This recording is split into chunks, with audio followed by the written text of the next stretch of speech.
Ladies and gentlemen, welcome back to the Movie Wars podcast. I have a very special episode lined up, a little bit of a bonus episode. I've got a dear friend, a hilarious comedian based out of Atlanta. We are celebrating the release of his second comedy special. My friend Nathan Owens, what's going on, buddy? Hey man, it is fantastic to be here. I'm so excited. Thanks for introing the pod, like with the special too, dude. I'm really excited about it. Let's go right into it. Let's talk about it. Your first one is called Human. What yes. Human? Yeah. So the first one, Name Brand Human, recorded that in 2022. So did it up at JJ's Bohemia in Chattanooga, which I don't know if you performed there, but it's a wildly weird room, but it's so much fun. Yeah, it looks so great. This one on the special. Yeah, the first one was incredible. Can't believe I got that. And then the second one we recorded in September. Mm-hmm. So happy to get that out. Recorded it here in Atlanta. We did it on a soundstage, which just gave us control of everything. So like that was fun, but it was also wild to be like, hey, what do you want in your background? Yeah, and I was just like, oh, I don't know. I had to figure out. I was like, what is important to me? Yeah, you never had a thought about you. I never thought, like, the most I think about is the most personalization you get in most stand-up shows is maybe you get asked, what song do you want? Yeah. And I always, that question always does freak me out, because I'm like, I can't pick something that's like putting a target on my back, but you still want to pick something with, I mean, do you have a go-to if people ask you before shows? Like what a song do you want to be brought? Yeah, what song do you want to be brought? I got like a rotation. Yeah, I've got like 3, and it depends on like how bad that day was, and they get more angry and depressing. You know, it's like on a good day it's Queen, but it's on a bad day it's like, can you play Korn? Like, is Korn? Yeah, is that allowed here? Can we subconsciously upset the audience before I even walk out? Like, that would be great. I don't even care if they laugh today. I'm angry. This is all for me. Yeah, this is for me today. I don't know how quickly these go out, and I know people say that on podcasts all the time, which is but it coming out on it's tomorrow when we record this, but January 17th. So if you're listening to this past January 17th, 2025, it's up. Awesome. So man. go check it out. Yeah, so it will be a little past, but we'll be tagging your special. Make sure you send me those links. Look, the internet's forever, so I really do not care when people watch it, as long as they watch it. Permanently etched. So, it's never going away. And watch the first one too. The first one's fantastic. You know, like I said, not only is Nathan one of the funniest people out there, he's also one of the most fun to work with. Like, you're just amicable, good dude. So I recommend that if you're in the Atlanta, we do have a big Atlanta, Georgia contingency. So if you're listening to this and you haven't supported, that scene is incredible. You know, I've met, you know, a lot of the folks that, you know, you run around with, I've met several times. Done a couple shows at Zany's with some folks from Atlanta, and just incredible scene, incredible people, and you're an essential part of that pack. It's such a fun scene, and also like I think Nashville has become like such a rising. It's like gotten so fast. It's gotten so good so fast. Yeah, like I'm going into my 12th year doing stand up, or maybe my 13th year, and like everything's changed obviously so much in a decade. But like, I think one of the biggest things is like, I think Nashville is becoming like one of the premier comedy cities. I mean, that's where everybody wants to stop when they're coming through. Yeah. Like it's becoming a really fun spot on the map nationwide. Yeah. It's a really cool place to be. Yeah. In addition to some of the comedians that have, you know, risen through the ranks here, we have comedians moving from other places here. Like, you know, Steve Byrne, I think, lives in Nashville now. You know, Nate lives around somewhere. Like, you know, it's just crazy. Like, it's just crazy. You and Nate aren't neighbors. You guys don't live down the. Yeah.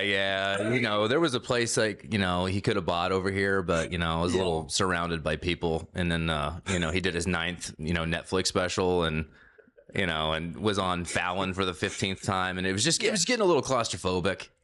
Yeah, you know, once you sell out a stadium tour nationwide, you kind of do want a backyard. Yeah, once you're like, do I do Madison Square Garden, or do I, you know, which traditional arena am I going for this week? You know? Yeah. Don't change the carpet yet, because I'm selling out, and I'm doing another record breaking crowd next month. So yeah. Yeah. Check out nice. check out Nathan's special. So stop thinking about Nate and check out Nathan's special. Don't get them confused here. Yeah. If you like Nate Bargatze and you're like, man, what if it was worse? Then you'll love my special. No, man. No, it's all.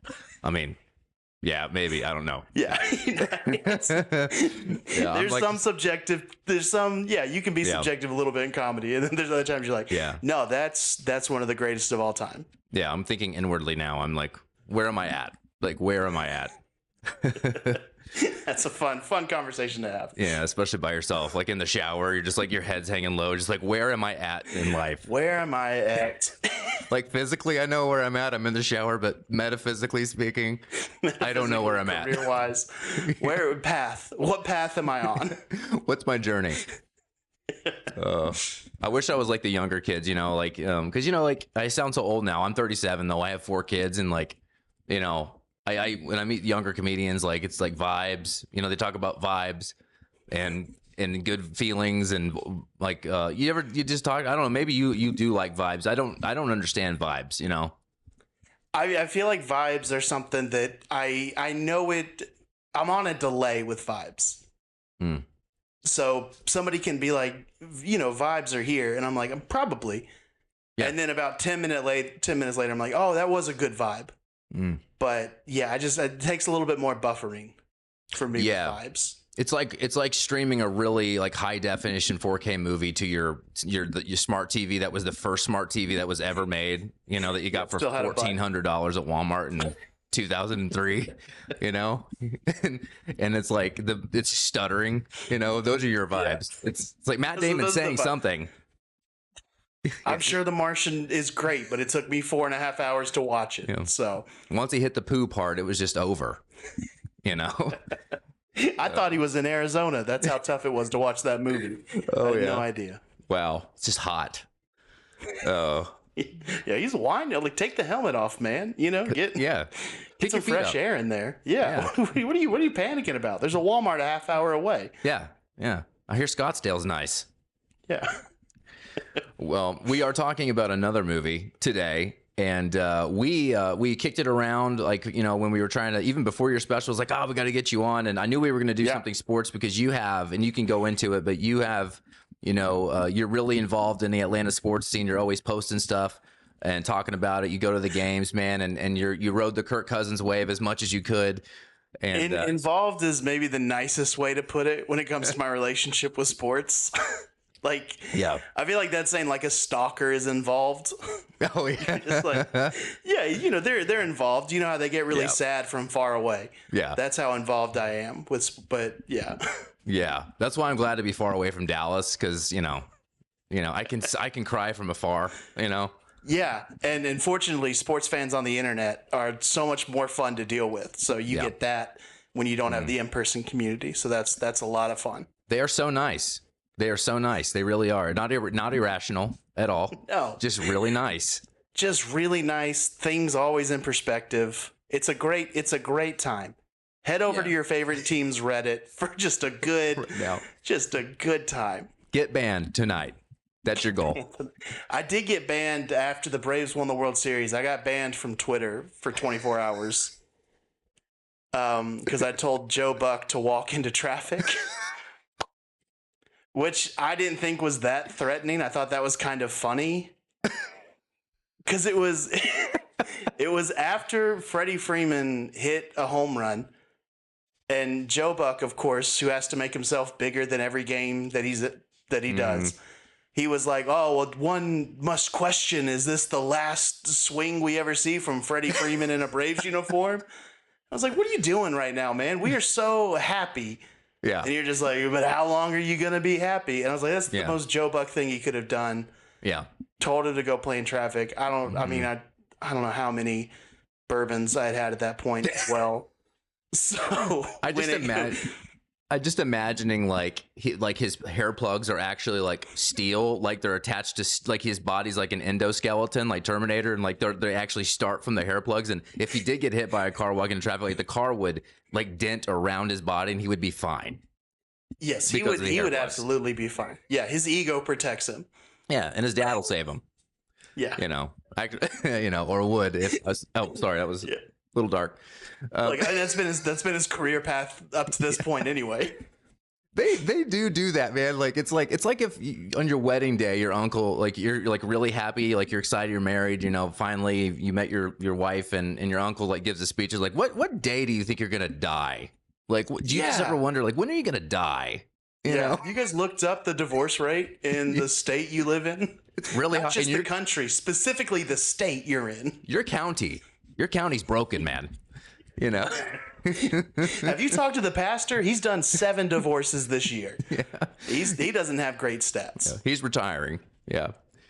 Yeah, it is funny, man. So, I mean, yeah, speaking of baseball, though, we're doing Moneyball. Yes. And this is an interesting movie. I've designed a few categories to kind of help us dissect this movie. I mean, I won't reveal it now, but Nathan and I were like looking at the list, like according to Rotten Tomatoes, and you see where this movie falls. And it's a good movie. It's a great movie. I'll say that. For me personally, it's great. I'm not saying it's great across all cinema, but for me, it's a great sports movie to watch. But when I saw where it fell on the list, and we'll talk about it later, I was a little shocked. Yeah. A little shocked. Yeah, I think it's very underrated overall. I don't think it's talked about enough when you talk about sports movies, because it's not necessarily focused on what happens on the field. Like, there's very few sports movies that have like that behind the scenes feel to them. So I think it gets lost a little bit in that. But I don't want to give too much away. It is my number 1 sports movie of all time. I love that. Like, I cannot think of a movie that's a sports movie that's better, in my opinion. I'd love to hear if you agree with this too. I'm trying to like process, like, when I was preparing for this, like my favorite sports movies, what are the common attributes? I think this movie attracts people that are not sports fans. Like, I meet a lot of non-sports fans that like this movie. It's pretty wild. Yeah, because I mean, at the end of the day, it's a workplace drama in like a very weird way. Because it is like, it's all behind the scenes stuff. It's all interpersonal relationships. Like, it's quarterly analysis. Like it really is. Like, you watch the way like Billy Beane has to. I mean, I don't know how much we want to jump into it right now, but jump like, right in. You watch like how Billy Beane changes and how he realizes he's got to deal with players like they're people. Like, he almost goes through a process that I think every sports fan has to go through as they get older, where they're just like, oh, these are people, and I forget that. And then I don't think there's a better representation of what goes on for a baseball team. Right. And if you listen to any baseball media, like, everything that they're making fun of in this movie still happens and still gets talked about. And that's what I think is absolutely fascinating, is that baseball is literally being told it's a dinosaur in this movie. And they're just like, fantastic. Yeah. Who doesn't love dinosaurs? There's 7 Jurassic Park movies. Like, they love it. And this is, anytime you want to do a double feature with this movie, I would say watch Moneyball and Trouble with the Curve. Because Trouble with the Curve, not as good of a movie by any stretch. Yeah. But it is like everything that Moneyball makes fun of. Trouble with the Curve is like the, you nerd. How dare you think a computer can tell you anything? Yeah. And it's, so if you want a fun, salty, sweet double feature, put those back to back, and get Brad Pitt telling you how great computers are. And then Clint Eastwood telling you that computers are never right. It's fantastic. That's incredible. The Nathan Owens guarantee on the on the double. If I could package those DVDs together, that's You remember back in the day too, like they would, like when you would go to Walmart and the dollar bin would randomly, and sometimes you'd see the most random movies combined. It's like the Green Mile and the Green Lantern. It's just because we're both green here. I mean, those are odd stories. With a special look at the Green Hornet. Yeah. Like, they're just like, what do we have rights to? What can we sell? Just what's please, green? Anything. What's green? Anything that's green. Oh, yeah. You actually hit on a really interesting point, though, that kind of made me think of this, too. Like, baseball specifically, there's 2 points I had. First of all, I love what you said, because the problems that this movie addresses, like, besides the dinosaur thing, is that the way players are scouted is a very real thing.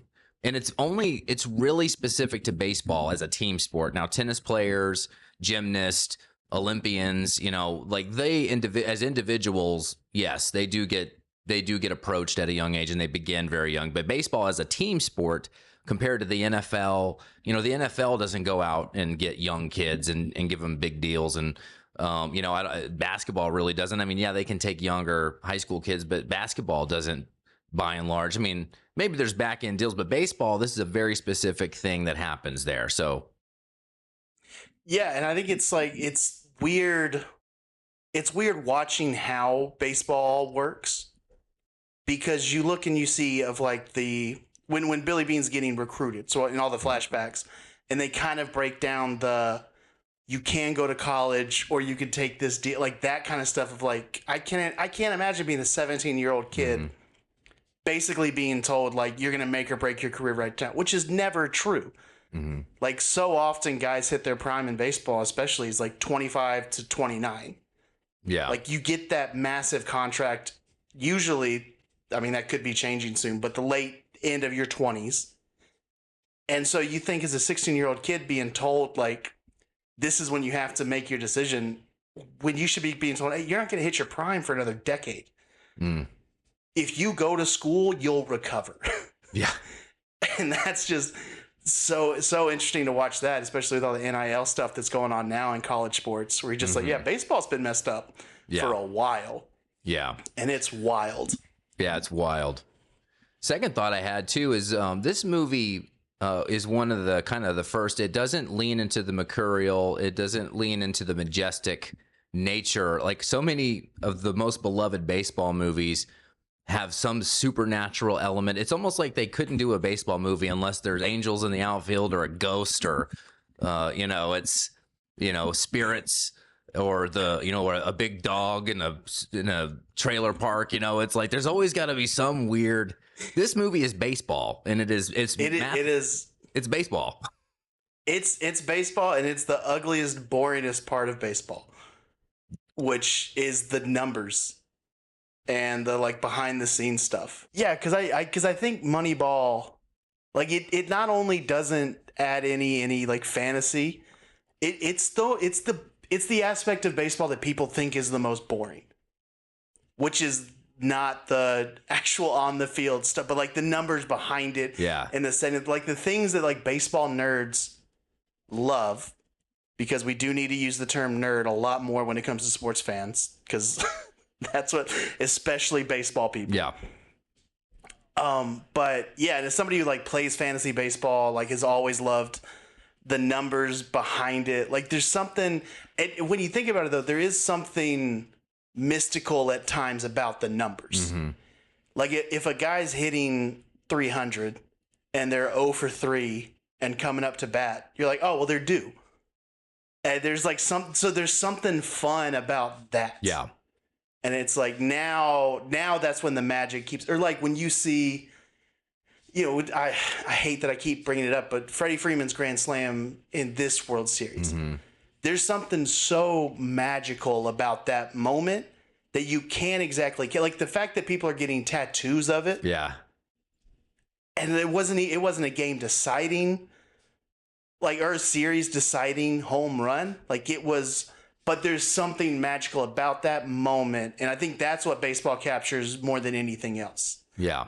Is like moments land so well because you're running the bases, or like when you strike a guy out, you got to get another guy time to come up to the plate so you have a chance to celebrate and take it in. Like I think there's so much normalcy in baseball that creates so many magical moments that whenever anybody complains that it's boring or that they don't like it, I'm like, oh, you don't speak the language of it. Yeah. Like a conversation in a language that I don't speak is going to not interest me every time. So I understand people who haven't been raised with baseball missing a lot of the nuance of it. But that's what I think was amazing about Moneyball, is that it made the nuance digestible for everybody. and that's why I think it's the best sports movie of all time, because baseball is dying in America. And Moneyball, was it up for Best Picture, if I remember correctly? Like, I know Jonah Hill was up for, he got nominations, supporting actor, all that. So it's like, to get all those nominations and to be almost intentionally the boringest sports movie of all time.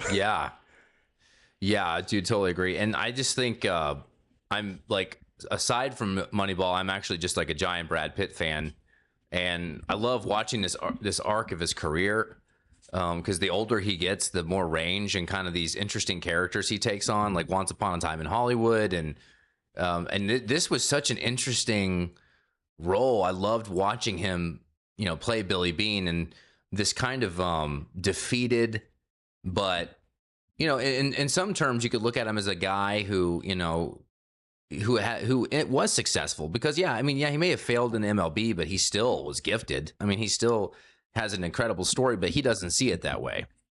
He's betrayed. He's bitter and jaded towards the game. And I love how Brad Pitt plays that off. And I think my favorite part where he does that is when he calls Peter, or Pete, pack your bags, Pete. And he calls him, would you have taken me in the first round?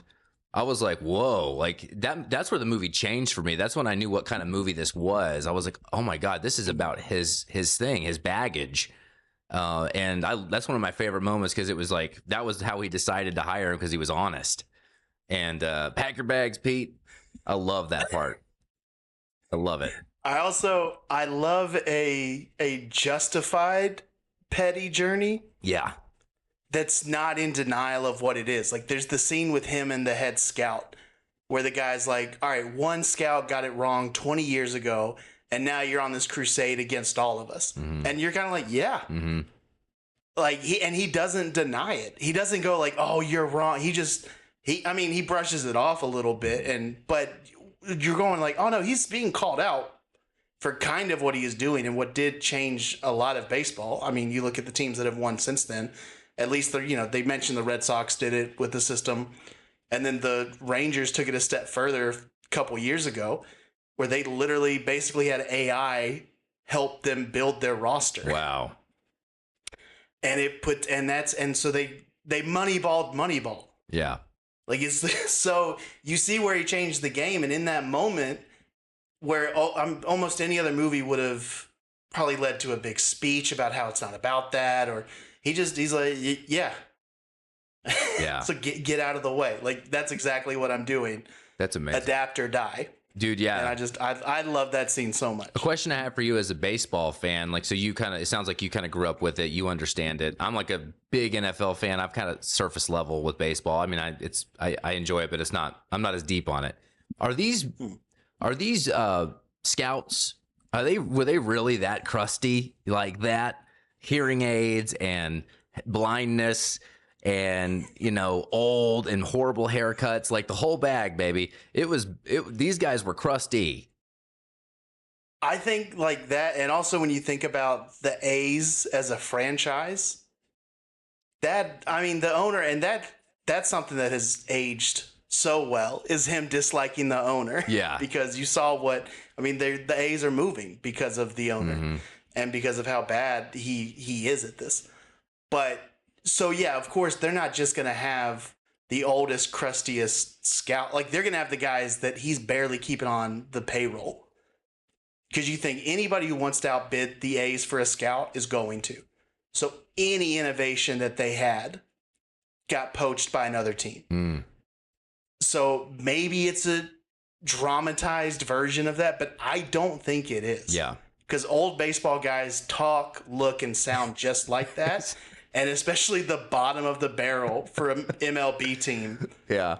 Where your choices are, we're either going to grab guys out of college and be their first job, or we're going to be guys sundown. And the A's were like, we're sundown and everybody in here. I had the dumbest thought watching these guys. I was like, one of these guys is a hoarder. Like, one of these guys, like, their house is going to get condemned. Like, that's how crusty I thought. Like, someone's got 17,000 pizza boxes stacked up in a bathroom with insects building homes inside of them. Like, one of these guys is going to be on the hoarder show. Yeah, and he can't throw it away because there's a scorecard from the 1938 World Series behind one of them. Mhm. He just has to figure it out. That was the last time he had a good pick. That was the last time he got a good player.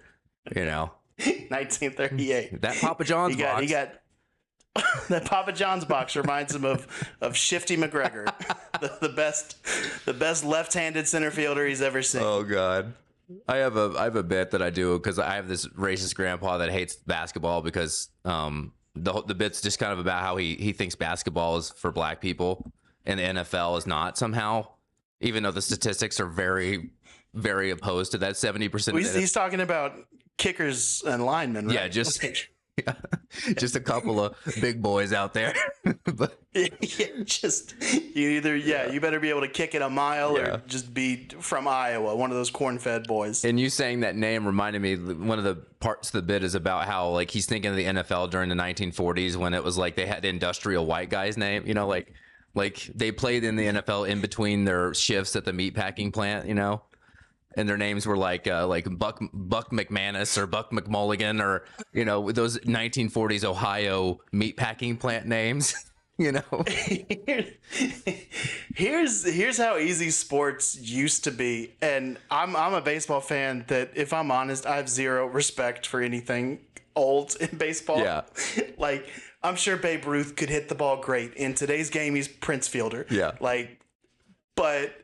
Yeah, you can tell that sports were easier because we haven't had like a president that played sports in a while. But then like in the 60s and 70s, every president was a Division I athlete. and then since then, it's just like, I mean, now, our presidents are two 90-year-old men battling it out. But you went through a string with like the 90s and the 80s where it was like dudes that played like Division I linebacker, and that's absolutely gone. So you're like, all right, something did shift. Yeah, I've not thought of that. Is that something is that part of your material? No, it's just, I think it's so, because everybody's always like, well, Gerald Ford played for football for Holy Cross or something, and it's like Temple. Well, yeah, but. Yeah, Temple's like the go-to presidential school for athletes. Yeah. You just feel that like Temple. He's a Temple owl. It's a Temple man. Dude, that is an amazing observation. That is amazing. Oh my God. Well, before we move on, a couple things to share. Usually we want you to share with your friends. Obviously, we always say your grandma needs movie wars. And I know she's older, but she knows who Brad Pitt is. And soon she's going to know who Nathan Owens is. She's going to, we're going to put the link to the comedy special on our social. We're going to put it in the podcast description. Send it to grandma. She needs it.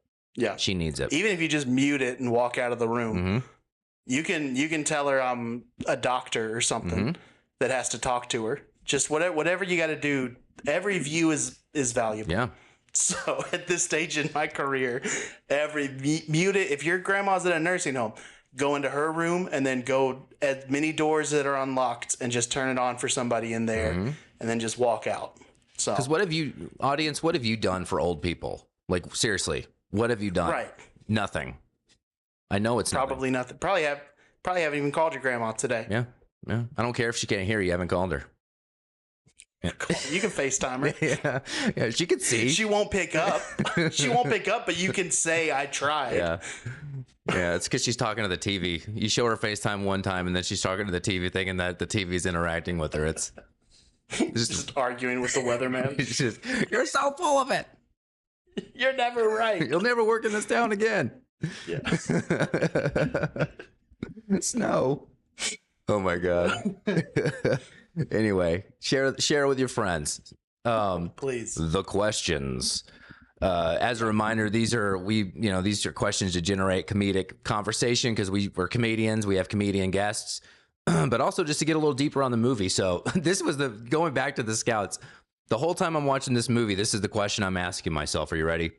What would you give to be able to talk like the Scouts in normal everyday situations? The boardroom, work, family gatherings, just talking about the bodies and people's ugly girlfriends. And I mean, what would you give? I would give it all. I I mean, it's just rewatching Mad Men, right? Like you add 2 cigarettes and put them 7 stories up. It's every Mad Men episode. Yes. Man, because I've been in a couple jobs with very older people, and that talk does not stop with baseball. And there's certain times you almost want to ask some of these older guys, be like, "Hey, have you always thought this much about men's bodies?" Jawline. Because, yeah, like you're getting real. Like I was telling my wife, I had a boss he was in his 60s, but just very old, very conservative guy. Yeah. But he always described new hires by their bodies. So I was working in the warehouse, and he'd be like, "Oh, we got a new guy for the warehouse. Big, strong guy. Big old, strong arms, big shoulders, good jaw." And I'm just like, Yeah. I don't know, man. I don't think you're living your true self. Yeah. If I'm being honest, right? I think growing up in Louisiana in the 50s might have stunted some stuff for you emotionally. Yeah. Maybe it's something about going to war. These folks went to war and they came back. It's just like, that's just how it is. Came back. They're just like, humans, we're just bodies. That's all we are now. Just bodies. We're just meat sacks that get thrown at each other.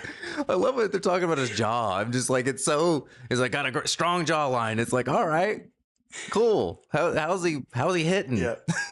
Yeah. I feel like comedians, we do that in the opposite direction. Mm-hmm. We're like, the more attractive somebody is, the less we want to laugh at them. Yes. So you could be like, yeah, he's got a good strong jaw, but I bet his 15's weak. Yeah. I bet, like he's got broad shoulders, but I bet the first 7 minutes of his bit are "I know what I look like" jokes. Yeah. So you don't want to respect attractive comedians. Yeah. Present company excluded, of course. Of course. Yeah, we're different, right? We're different. I hope we're different. No, you're right, dude. Attractive comedians are maddening. They're like actors. Like, you don't what did you get subjected to get here to this point where you're up there angry at the world?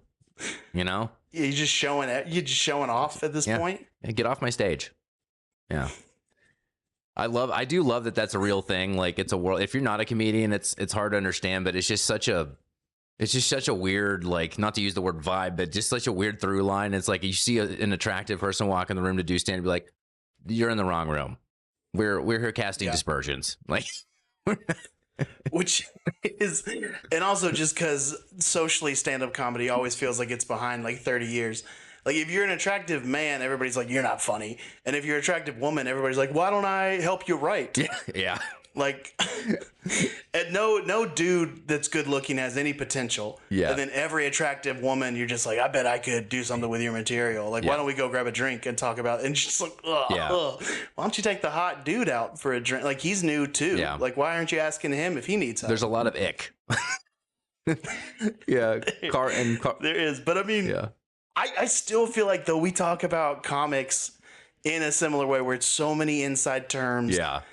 When you talk about like laughs per minute and you talk about word economy. Yeah.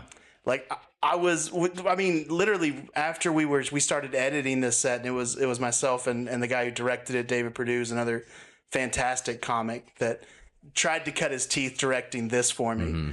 And so we were talking afterwards, and we were watching one of the jokes where I was like, I wish I'd picked 5 instead of 4.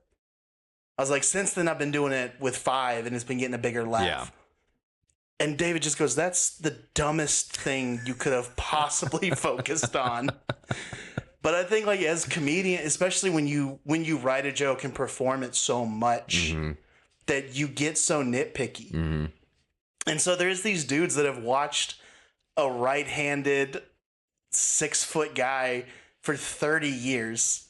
And at this point, probably do think it comes down to his jawline. Yeah. And, there is something to better looking guys are more confident and will swing harder. Like, there's statistics around that kind of stuff. So it's like they're right enough to keep them employed. Yeah. Yeah. I love it. And it's maddening. Like, and he's almost like when he's just throwing the magnetized names at the board, and he's basically, that's him slapping him in the face. Like, nope, and it makes that loud noise. It's just him basically like ruining the entire structure that's been in place for 60 years. Just right in their face. The guy with the hearing aid is, Because also you think about how young Billy Beane must have been at that point. So these guys weren't probably thrilled with having, a 40-year-old GM, or I mean, who knows? He could have been in his mid to late 30s at the time. I didn't do the research of when he got hired. Yeah. So you've got this younger guy coming in that his career was not what people thought it was going to be. So everything these guys have been saying about those, they know, like the guy who proved them wrong is in the room. Mm-hmm. Like that's gotta wait. And then for him to come in and just be like, hey, everything y'all have done is wrong. Like it's got to be infuriating. Yeah. Like if you get buried by a younger comedian, you're just like, what do you like? When you get buried by a guy who's like 2 or 3 years in, and you get buried with like a technique you thought was bad. Like if I get buried by somebody wearing shorts on stage, I've almost left shows because of it. Because you turn into that old curmudgeon and you're just like, what are you doing up there in shorts? Yeah. And getting laughs. You can't do that. And so, I think there's a little bit of that in comedy. And I definitely feel it coming out a lot. Yeah. Yeah. I love how you link those two things. It's definitely like a mirror image, basically. I love that. Next question. This is for you because you said this is your number one sports movie. What does a good sports movie require? Like, what's the list that you're checking off? Like, what are like maybe the 3 or 4 things besides wearing shorts on stage? Don't wear shorts on stage. And that's just because you just don't want to distract the audience. Yeah. What makes a great sports movie? Like this, it's gonna be real personal, real subjective. But like, I really gotta care. I also need the accuracy to be there, which is one of my biggest issues with like Rudy is nowhere near my top 10 list for sports movies. Yeah. And part of that is because I know that everything is so dramatized where you're just like, none of his teammates really liked him. Like there's stuff like that doesn't age. So like I need it to be accurate. I need the story to end the way it should. One of my beefs with Remember the Titans versus this movie ends with them being like, yeah, they got bounced from the playoffs. They got bounced from the playoffs, and Billy Beane still hasn't made it. That's how realistically. And then you watch like Remember the Titans. And you're like, oh, that team beat everybody by 100. Like, I would have been so mad if I had been on that team and then watched the movie and been like, wait, we didn't struggle at all, like, on the field. Like, yeah, all the social stuff, great. Yeah. Accurate, great story. Learn all the lessons you can from that. We might need to bring it back up. Everybody might need to watch it again this year. Yes. Yeah. But then when you're like, they're winning the high school championship on a last second reverse, and I think they won the championship by like 50 points. And you just want to be like, there's something to, I don't like sacrificing greatness for the sake of a story, but also I know that's me as somebody who cares about the sport. So if you're just trying to get eyeballs, you got to do what you got to. That's why 30 for 30s are fantastic for me, because I'm like, just tell me the story. Yeah, I just want that. But all right, so if I had to go like, and this is real, just top 5 off the top of my head. I mean, Moneyball's definitely up there. You would have thought that I have this list so much, and it's so fluid. Yeah. Depending on what I've watched lately. I'm the same way. Yeah. Now, I'm literally gonna like look at this list now. I think Field of Dreams is fantastic. Oh yeah. I would say that's in my top. I would say my top 5 probably is going to be Moneyball, Field of Dreams, White Man Can't Jump. I've got Space Jam in my top 5 for sports movies of all time. Yes, the original. Yeah, I was hoping. I was gonna turn off the show if you said the other one. Just literally just hang up. Yeah. No, and then I think I mean, look, because it's on this list, I'm putting Cool Runnings in my top 5. Okay. Yeah. Which it's so funny what you think is like, oh, I didn't even think about that being a sports movie. Like Cool Runnings, Dodgeball is on here. And then an honorable mention that I don't think gets enough that doesn't get talked about enough is Little Big League. Yeah. Which I think it's better than The Sandlot. I think it's better than The Rookie. Mm-hmm. And if you don't know the story, it's Moneyball. It's Muppet Baby Moneyball.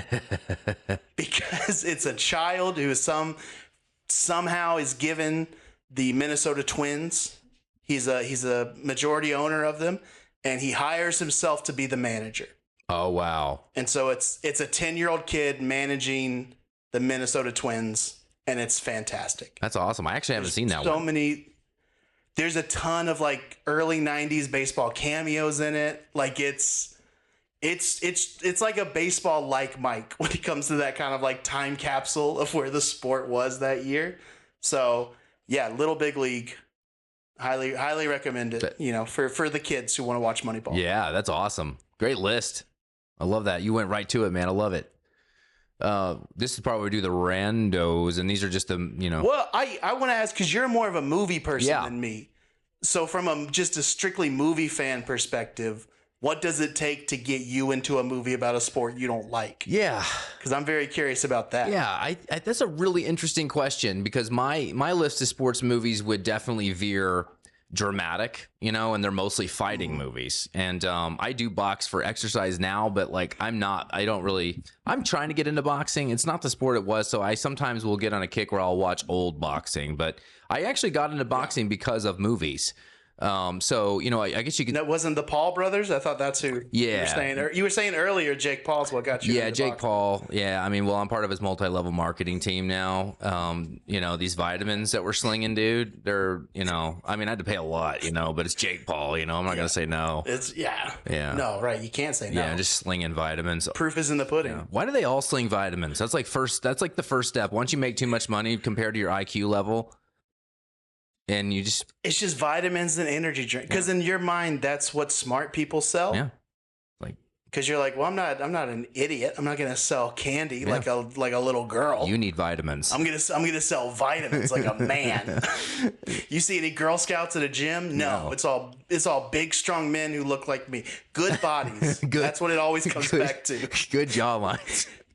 Just good jaw lines, good bodies. That's the Jake Paul. Now, if there was a vitamin for jaw lines, I would take it. This just needs work. You're preaching to the choir. I've even lost weight, and I'm still just like, it doesn't matter how much weight the rest of my body loses. This thing, I don't even understand the shape here. Like, what is happening? I think maybe you gotta get the thing that like it wraps around your head and then that connects to like a dumbbell. Oh yeah. So you can do, maybe that's what you need to do, is some neck cardio. Yeah, a little good look there. But yeah, to answer your question, I mean, Raging Bull is way up there for me. The Wrestler. I love Rocky, and the thing is I never like wanted to watch Rocky. I always had this weird, as I was kind of developing as a movie lover and a movie fanatic, like I'm a contrarian, so I had to like hate the originals, and now I'm like obsessed with them. And I finally did like a huge Rocky binge like 8 years ago, and now I like rotate them off and I love them. So I do put Rocky up there. I do put Moneyball in there. Yeah, it's not at the top. I would say that's like 4. And then I'm sorry, The Fighter is another one. Okay. Basically 1 baseball movie and 4 fighting movies for me. 4 fighting movies. Yeah, and the drama, like when I watch Moneyball, even though it hasn't necessarily gotten me super into baseball, I think while I'm watching, like, maybe I could get into baseball, and then I look at the schedule, I'm like, holy crap, they play a lot of, it's a lot of games. Too much. It's a lot of games. It's always hot. Yeah. And then they got you got to work for a team that has a dome. Yeah. Yeah. So, but yeah, that's my list, and it's a good question. What it takes. Moneyball did that for me, for sure. I mean, first of all, they employed great actors, and it was kind of Jonah Hill was on his ascent. I love his path to, from Superbad to becoming someone who's a really fantastic dramatic actor. You know, and Philip Seymour Hoffman, God rest his soul. I mean, you know, when you put that cast together and they do what they do in that movie, I'm going to enjoy it no matter what it's about, you know? So that's a big part of it too. And that is one reason I don't love some older sports movies, because they don't necessarily like The Sandlot. Yeah, I get why people like it. And I liked it as a kid, but I've revisited it with my kids and it doesn't do the same thing for me. And part of it is just like, I don't like the acting. You know, Dennis Leary is about all I enjoy in that movie. Yeah, kids are bad actors. Yeah. Yeah, I mean, and it's not their fault. They're kids. Yeah. You don't have any life experience. You're bad at everything. You're a child. Yeah, like we have Stranger Things now. Stranger Things, like, is all of a sudden we have good kid actors, but like when you and I were growing up, they were all horrible, and like they all had bowl cuts. You know, they all had bowl cuts and an animal sidekick. Yeah, and striped T-shirts. And he's just like, where are you getting these? I'm that. Yeah. Like, what do you can pay me to be bad in the movie? Yeah, you're acting no differently than me. You're just getting money, and your parents are going to steal it anyway. Right. Well, you're allowed to be mean to your parents on camera? What the? That's what. Yeah, every kid was so too clever too. Mm-hmm. Also, I don't know if anybody really knows how to write children dialogue. Yeah. Because every kid is so smart and you're just like, I've talked to a 7-year-old and they're farting in their hand and trying to slap you. That's what they're doing. They're not zinging you with one-liners. Yeah, they're not entrepreneurs, you know. they're not they're not out getting a loan. You know, they are, like you said, fart in their hand. They're obsessive. Like they want one thing, it's usually candy or whatever, you know, the thing that you have, unless they're the little rascals. Yeah. Then they're allowed to go get a loan because they're schemers. Those kids were awesome though. They're fantastic. Yeah. We're switching the podcast. It's now a Little Rascals episode. There we go. They probably had a baseball scene. Yeah, they may have at some point. That stupid rich kid though, man. I hated that. My daughter loves that movie. That rich kid, whatever his Waldo or whatever. God, screw that kid, dude. All right, we're gonna do some randos here, and this is just my favorite research, you know. And my goal is usually not to. I want zero internet facts. I want commentaries, books that I read. But this movie was a little more difficult because it didn't have a commentary. At least at the time I watched it, so I did have to go a little internet here, which I hate, but still some good stuff here. This is my favorite one. I don't know if you picked up on this. Ken Medlock, who plays the head scout, he was a professional baseball player. He was drafted by the Dodgers in 1967. When the director asked him about Bean, he said he was ruining the game. So when they were casting him, he told the director that he's ruining the game. He's also an umpire, Mr. Baseball, and Major League too. So he's a baseball movie guy. This is his thing now. I didn't realize that, but I was surprised because he does do really well. He doesn't seem like one of those guys, because I feel like you can see that in movies where you're like, I bet that guy doesn't act all the time. But him, like, you could, like, the tension felt like it was there, and maybe that was part of getting an actual scout who's probably had these conversations about having to change and having to adjust. And I'm looking at his baseball card right now. Dude had a solid head of hair back in the day. Yeah, he definitely has the slick over, going bald, everything. Even my work shirts kind of look like beach shirts going on. You know, just oversized sleeves, gigantic short sleeves, like ready to go to the beach at any minute. Yeah, I know, but I thought he was great. And yeah, like you said, as far as like people that you have to kind of fill the world with, never felt like he didn't belong. Like, and that you love it when movies make sense, and you're like, oh, there was an easier way to deal with that character, and you took an extra couple steps and made it that much more authentic. Yep. And it shows. Yeah. Love it. This movie's interesting. One of the things that's I find interesting, they don't use a lot of like acted game, like they didn't like film a lot of game scenes. Like they use a lot of footage from real games. But one of the few they used was they actually mirrored the move for move from the Kansas City versus Oakland playoff game. They mirrored it move for move, so they choreographed everything to kind of like be almost exactly the same as that actual game, even though it's very few shots and stuff. I think that's really cool. Yeah, and I mean, I thought, because I do remember that game. Like, I remember so like seeing all those players' names, like even on the Royals, like seeing Mike Sweeney at first base, you're just like, oh, I remember that era. Like I remember the vest era of Major League Baseball. So like that was always the only thing that I will say is that all of the stuff they talk about, and never once do they mention how good their pitching was during that. Yeah. They had probably a top 3 rotation in baseball history at that point. Wow. Because all those guys were gone in a couple years because it was Tim Hudson, Mark Mulder, Barry Zito, and I think Isringhausen. I always forget that 4th guy. But they had him. I mean, Miguel Tejada, which his name's never mentioned once. He was up for Rookie of the Year, or not Rookie of the Year, but like he was putting up MVP numbers that year. Like they had some really, really solid guys on that team. And I understand that's not the point to go like, look how great our farm system is. But I remember watching, I think Tim Hudson did a live tweet where he watched the movie. And he was just kind of like, are we not in it at all? Yeah. Like the 4 starting pitchers that had to carry on that streak. Yeah.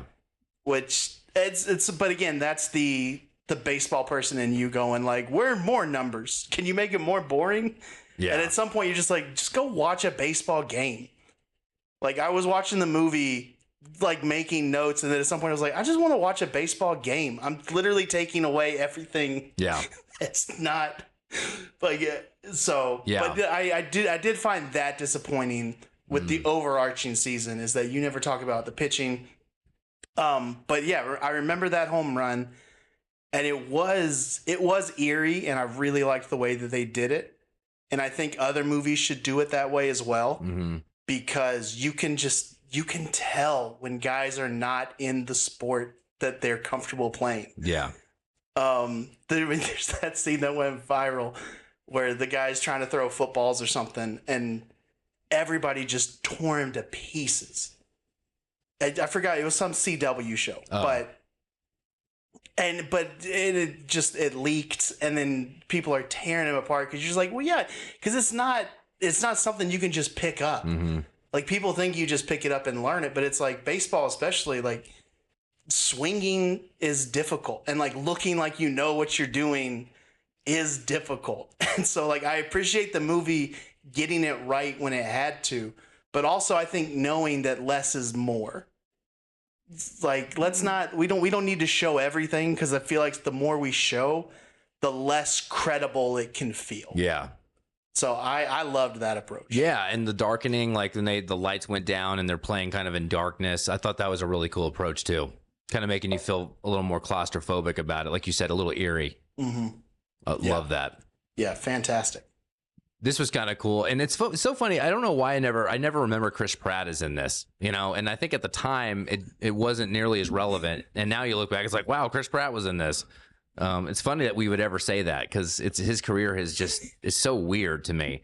But he was the only player. So every actor that was playing or on the team had some experience, whether it be college baseball or some level of baseball experience. He had 0. He's the only one. But Scott Hatteberg said that his kids, when they saw the movie, were freaked out by how accurate his mannerisms is. Apparently, Chris Pratt nailed. So, I mean, you would maybe know. I mean, is he pretty spot on? It was not, at the very least, not distracting that he didn't. I do think the advantage is that you're playing a washed up guy defensively. So if there is like hitches in your motion or anything like that, like, yeah, at that point you're injured, you're at the end of your career, you're banged up.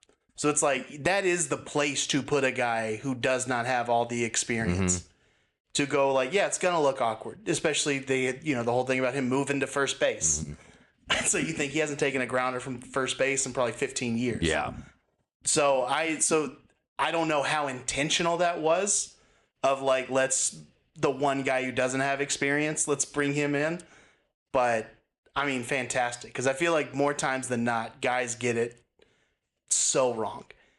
And you end up either looking silly, or you do like the air thing where Michael Jordan's just like, it's like the mom from Muppet Babies. He's just a Pixar parent. You just never see him. Yeah. And those are really your two options, is like risk it on these actors and look silly, or just never show the actual action. Yeah. And I don't know if they got lucky or how strategic it was, but yeah, Chris Pratt was fantastic. Yeah, he nails it. He was just sitting there waiting for him to knock too. Apparently Hattiesburg just stared at the wall when he wasn't playing baseball, and his wife just pays the bills, and she's got dinner ready for anybody that comes over. That was she came through with the desserts. She had the desserts ready. How upset would you be if somebody showed up to your house? What's the latest somebody can show up to your house and expect a welcoming presence from you and your family? Do they have cigars or not? That's really my only. I don't drink anymore, so it's like if they show up with a cigar, then that does uplift it. I'm not saying it's perfect, but I'm saying at least we're having cigars. Yeah, you know, that's kind of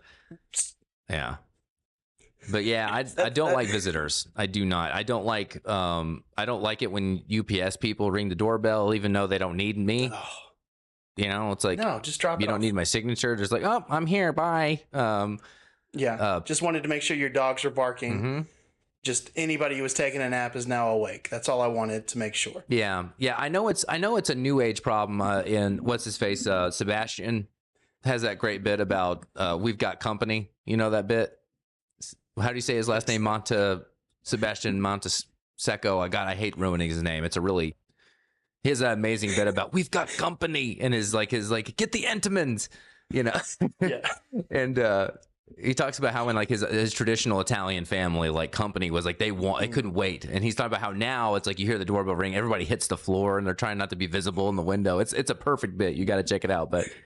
It is funny, but it's not necessarily a technology thing for me. It's just like I want to be prepared, you know, even for small talk, because people are going to want to small talk. And without a cigar, you going to small talk me without a cigar? Like, what are you doing?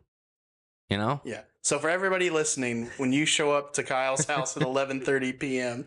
or midnight or whatever it was, have a cigar ready, and not just any cigar. The later it gets, the better the cigar needs to be. Yep. Bare minimum. An 8 p.m. cigar. An 8 p.m. cigar is not a 10 p.m. cigar. Yeah.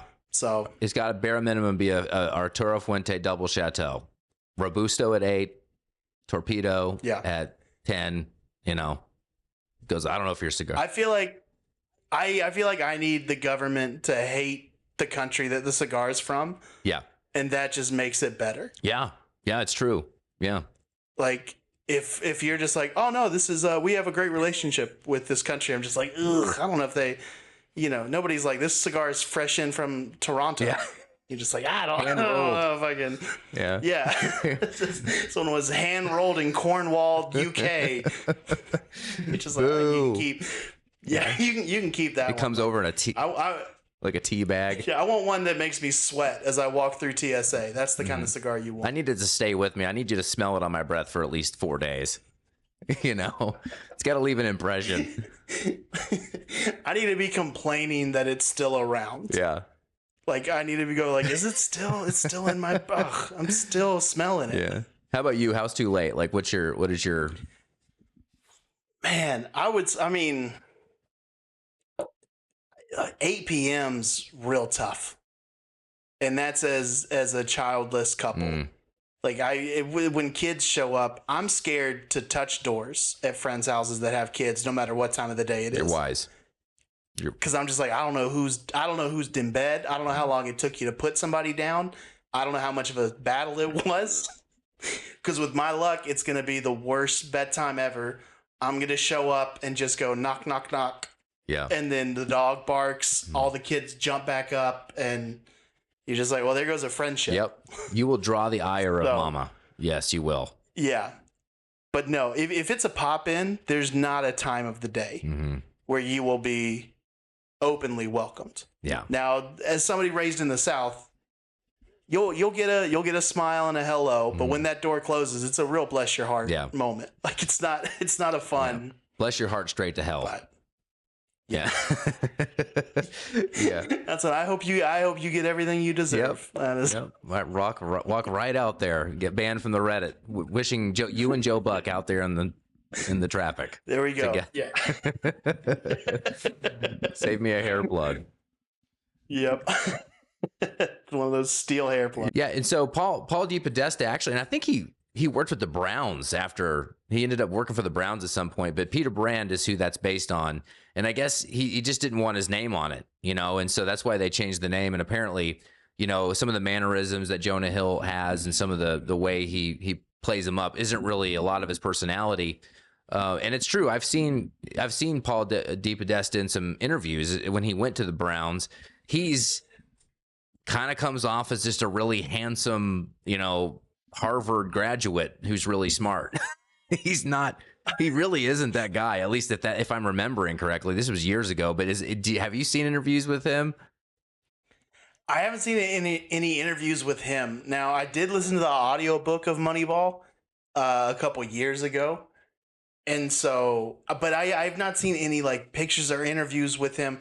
I assumed that Jonah Hill was playing him like he is. Mm-mm. Like, that's because you watch it and you're just like, oh, well, yeah, that's a nerdy dude that's in baseball that likes it because of the numbers and that kind of stuff. So like whoever Jonah Hill created made so much sense that never once did I think there was somebody else out there. Yeah. Like, in my mind, that's exactly who that Peter Brand is. Yeah. And whoever, but yeah, so I haven't seen any of it. I do think going to Harvard does make you more confident. Yeah. Yeah. I think that would help. Yeah. So imagine having good for him. Imagine having the mystique at a party, you know, of being able to. I've been in the tech industry for 15 years, and one of the just things I hate the most about it is like if you have to go out, like if you meet with like fly to Seattle or something, and you go out afterwards, and someone will always bring up, where did you go to school? And I'm always the one person that didn't go to, you know, I went to Arkansas Tech University. Here we go. And everyone, what's the mascot? The Wonder Boy. You might be asking what a Wonder Boy is. I still don't know, but the colors were lime green and yellow. Like we looked like Sprite bottles. Like that was our color. That's weirdly fantastic. Yeah, and that's so great. Yeah, and then other people like, oh, Stanford. Well, where did you get your MBA? Where do you summer? You know, it's just like, I hate that part of the night. You know, and I just that's when I want to leave. I'm like, all right, we're talking about schools now. It's like, let's just go home.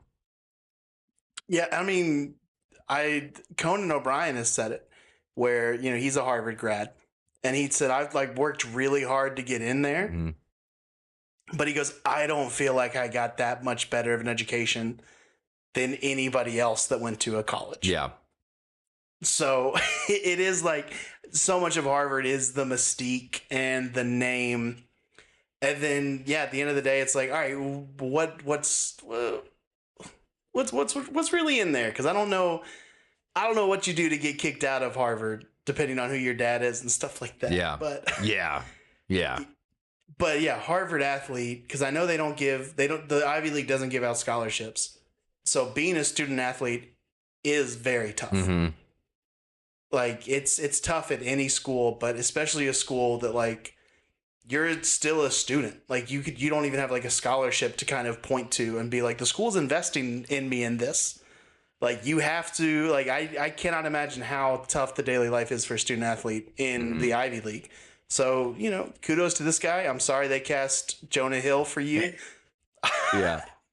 I'm sure the award made it feel a little bit better. Yeah. For the award nod, but yeah, who would they, if you had a movie made about you, is there an actor who would hurt your feelings if they cast them? Oh, that's a really good question. Oh my God. You just asked maybe the strongest question that's been asked on the show in 5 years. God, I mean, honestly, and not to spill the beans, this might actually happen. I am having a book published this year, and things are in play. I'm not saying a movie yet, but that's something my agent has talked about. It's possible. So I have thought about it. I'm not trying to be vain, but if I had to, it's a greater than 0% chance. Yeah. It's like 0.03.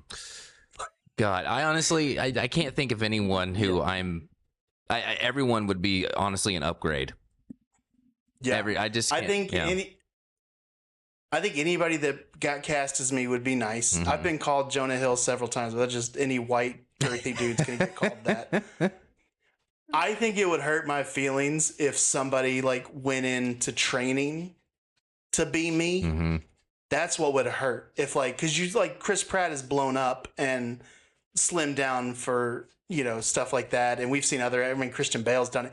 I think that would hurt. If somebody got cast as me, and then the next interview they were like, "Well, yeah, I had to start eating this many calories a day, and I started drinking melted ice cream." I'm just like, all right, man. You didn't have to. Like, if they cast Timothy Chalamet as me, and then he was immediately like, "Well, I just started consuming 6 meals a day, to make sure that I fit." That's what would hurt me more than an actual casting. That you just nailed it, right? So it's not necessarily about the specific actor, but it's like what they try to achieve. If they like have to go through massive, like, they couldn't find anybody. I'm such a freak that they couldn't find anybody out there in Hollywood to just even get within the vicinity of my freakish nature. So they had to go get a real actor, and then that real actor has to like go through hell to just even get within a stone throw of my freaking awful appearance. If they describe somebody as unrecognizable playing me, that would hurt. Yeah. If they'd be like, "Oh, you won't believe he's unrecognizable in his role as Nathan Owens," I would be like, "All right, he could have been recognizable." Words to avoid: bodysuit, hairpiece, calorie intake. Those are all words. Also age. If they were just like Brendan Fraser's Nathan Owens, I'd be like, all right, I love him, but also he's 60. Yeah. So that kind of hurts. You couldn't go out there and get someone in their 20s, manage up a little bit. At least get another, millennial, just asking for somebody in my generation. Yeah. Dude, that was an amazing question. And now I'm like, oh my God. Yeah. Because I think everybody knows who they would want to play them. Yeah. But then I'm like, there's people who have had movies made about them that have been like, really, that's who they thought would play me? Mm-hmm. It's just like, especially if you're one of these Harvard guys with a strong jaw. Yeah. They're just like, with a good body. Like, wait, the fat guy from Superbad? You're just like, yeah, man, he's up for awards. Yeah. He nailed it. Yeah, he can't even do basic math in real life. He's never even done it. His character is he's so uncomfortable. Yeah. And it's great, man. Agrees with Keynesian economics. I mean, what a loser, What a loser. Yeah. This is amazing. You're coming back on the show, by the way. I just decided you have to come back. So we're doing the war card now. The war. Shall we get on base? Shall we knock it out? Let's knock it out of the park. Let's war. So there we go. The way we do this is for every time we do a yes category, like yes, affirmative, we love it, we like it. Both categories, yes and no, are named after something in the movie. And so yes, you like it is gets on base. So if like you like the Top Bill cast, you say gets on base and describe why. If you don't like it, pack your bags, Pete. That's our negative today. Even though it's kind of positive, I didn't want to go like cheesy, like a real baseball term. So I liked it. Yeah. Just because it's one of my favorite lines from the movie. The way he says it, "Pack your bag, Pete." I just traded for you. Pack your bag, Pete's great. The is winning is losing fun. That's a great scene. Ooh. Bashing that's a good one. Him getting on the Giambi kid. That's a good. I forget. I don't think the line is as snappy, so I don't think it's gonna work as well. But there is that moment of like, that's what losing sounds like. Yeah, I love that line. We're changing scaring everybody into silence. We're doing that. That's what losing sounds like. You just said it. Let's change it. We're making it up as we go. I love that. That's what losing sounds like. There we go. Right. That's what this is. We're improvising, man. That get on base. That gets on base. Us. Yep. Us improvising together. That gets on base. That gets on base. So I love it, dude. Man, I love it. That's awesome. I love moments. All right, Top Bill cast, and those are the writers. So I copy and pasted the wrong thing. I am off my game today. Look, the writers got on base. Yeah, the writers, at least not on my production sheet. Let's see. God, what is wrong with me today? You got the right one in the doc. Oh, really? Am I looking at the right doc? Oh, those are supporting. Oh, okay. Yeah. Then I was looking at the wrong thing. Then I'm like, yeah, you're doing good, man. No, I think we are in the same. I don't know how I'm the one staring at a wall. No, it's. Sorry, I am usually not like this. My kids did have a particularly hard evening. You're absolutely fine, man. Yeah. Also coming off a snow day, so we're missing school last week at least once. Yeah. They did twice. Back in Yeah. the swing of things. They did. Ugh. They did twice. And start. So they didn't even start school until noon the next day. Oh. All right. Cool. Yeah. So their whole schedule's off. Yes. It's way off. All right. I got it. Okay. I got it now. Okay. Cool. I'm going to edit myself to hell here. Blimey. All right. Okay. All right. Top bill cast. And we got a new no here. And say it one more time so we know. That's what losing sounds like, right? That's what losing sounds like. All right, love it. Top bill cast is going to be Brad Pitt, Jonah Hill. Yeah, he gets on base. Yeah. I don't know what to say here. I mean, I honestly came into it not really knowing what to expect from Jonah Hill because I had yet to really see that dynamic range that we know him for now. But dude, he is incredible as Peter Brand here. So this is easy. Yeah, this is. Yeah, I knew Jonah Hill from Superbad primarily, but like all those Apatow movies because he was just in that group. So like he's in Knocked Up or the 40-year-old anyway, like all those kind of early 2000s movies. If he's not the star, he's in it.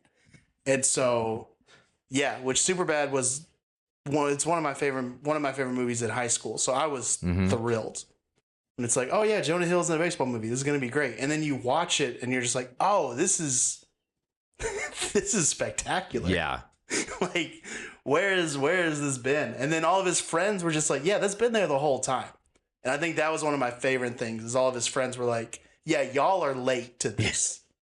Yeah. Which is just the best response your friends can ever give anybody is like, yeah, we're not impressed because we've seen it. Yeah. And I love that. Yeah. Yeah. It's amazing. All right. 1-0 supporting cast. Here we go. And this is wild just to read these names. Philip Seymour Hoffman is Art Howe. Robin Wright is Sharon, which it's kind of crazy how high up actually in the pay band she was because she wasn't in it a lot. And then Chris Pratt, Scott Hatteberg, Stephen Bishop is David Justice, which I did have a rando that I skipped over for time, but he actually was a huge David Justice fan, and Justice actually trained him and helped him play him for the movie. So that's pretty cool. So he got some one-on-one training from the man himself. And then one person that's not on, or Ken Medlock, of course, we talked about that earlier with the rando, but Spike Jonze, the director, plays the husband. Yeah. Yes. Which that's somebody that I knew from Jackass. Yeah. Like, I wish that I was smart enough and classy enough to know him as like, oh, that's the guy who directed Weezer, and he directed all this other stuff and Her. And, Yeah. And I'm just like, oh, that's the guy who used to dress up as an old person on Jackass. Yeah. Like, and Superbad, this is a great movie. Yeah. I just feel like such an idiot when I saw him, and my first thought was, I've seen you as a naked old lady. This is great. Yeah. And he's like this artsy director. Good to see you here. Yeah. He's like this artsy guy. Her was just like, whoa. Yeah. What do you think here? Where do you go? I mean, it gets on base. Everybody in it. And I think Brent Jennings as Ron Washington is so good and so and then as a Braves fan, and I know this is very, very personal, but Ron Washington was the third base coach here for a while. And then we lost him out to the Los Angeles Angels. And the team has not felt the same. Really? So the vibe that he is, fun word again, the vibe that he is bringing, where it's just kind of that, it's a calming presence, but a confidence building in players. Like, you see videos of him working with Ozzy, working with the infielders. Everybody loves him. Like, he's a funny guy. And you're just like, oh, he nailed it for a character that you could have done whatever you wanted with. Because there's not a person on earth that's like, that's an inaccurate Ron Washington. Yeah. But as a Braves fan, getting to see him more and more across their socials. Yeah. And then watching him in this, just like, oh no, he is a funny dude that loves and cares about his players so much. And there's just, there's so much kindness that Brent Jennings does. And I don't know if that's, again, I don't know how much of this was intentional or they just got lucky with talented people. Yeah. But That's the most underrated character in the movie for me. I love that. Like, gets on base every time. Yeah, and I kind of feel that way a little bit about just kind of, even though he's only in the movie once, but Spike Jonze as the man that married, Brad Pitt. That's the guy. It's like, of course you married a tech billionaire, and he's all sensitive and he's got the sandals on, and he's every tech guy I've ever run into, and since I've been in the industry, and I'm just like, oh my, of course that's the guy that married the ex-baseball player's wife. Had to be. Yeah. Weighs 5 pounds. Yeah. Got his daughter the cell phone. That still is so so uncomfortable. Yeah. When she goes, I called him on his cell phone. He's like, you got her a cell phone? I'm just like, I shouldn't be here for this conversation. Yeah. Please turn the camera off. Yeah. And then you got to like hear this guy talk about it. The guy, his shirt's probably made of like vegan powder, of some kind. He's got a fair trade shirt, that he paid $700 for, at some outpost in California, and he's sitting there. You got to talk to this guy about it. That's horrible, but he played it really well. Oh, he played it so well, and they play that scene so good, and it's so awkward, but also still it's not the classic macho scene where two guys are like having a pissing contest. Like it really is two guys in an awkward relationship that are just trying to be as nice as they can to each other. Yep. Just trying to, and it actually was pretty realistic. It felt very realistic. I like that. Yeah. This gets on base. It gets on base. 2-0. It gets on base. Are we gonna knock this one out of the park? I'm trying not to be too cliche with the baseball terms. Let's lean in, man. Why not? How many times do you really get to lean into baseball stuff on this show? Not often. I don't. Yeah. I'm pretty much the only one that loves talking about sports movies. Of course, I have 10 people that come on this show randomly, like just a bunch of comedians, and they're mostly like horror fans and superhero fans. Go all in, indulge. I can fix them. Yeah. All right, writing, Steve. So there's actually a lot of writers on this one. I want to make sure I get the author right too. Because I'll just go Aaron Sorkin here. How's this sound? Because is Stan Shervin, did he write the book that you? I didn't get a chance to read the book. No, it was not. The book is not as interesting as the movie at all. But it was Michael Lewis. Okay, that's right. Who wrote the book? The book's very matter of fact, and it dives more into what leads to the Moneyball strategy. So it kind of talks about like the baseball of guys beginning to notice patterns and stuff like so. It's kind of an origin story and a prequel in a way. Okay. But yeah, not as entertaining, not as much of a story. But if you saw this and you were like, I like the nerdy numbers aspect of it, the book's fantastic. Yeah, and this feels, it's sometimes writers can be so prominent or have such a specific style that you can tell it's that, and like this feels like Aaron Sorkin. Like it does have that level, and I give it a gets on base. I think one of the things they did was, first of all, besides the baseball stuff, the outside stuff kind of has a little slower pace to it, and it's not necessarily in a hurry to get to where it's going, but the interactions are priceless. Like I love the interactions between Hal and between Bean and the players. I don't think there was really a wasted moment or a wasted line here. I do think the daughter felt a little forced. I will say that. That's the only critique I have. And I like her. I think she's a good actress, and I like the song. It's cool, but you could tell that they needed something to tether him to the ground that wasn't baseball. Yeah. And I think it's good, but the song coming out of kind of nowhere, that's like the only thing in the writing I'm like, hey, I don't know. It felt like kind of a forced like through line, but I give it a gets on base. Yeah, I think that it was probably tough to if you're not somebody who's super loyal to a baseball team, it probably is tough to watch that and go like, yeah, you take the job with the Red Sox. Like that's more money.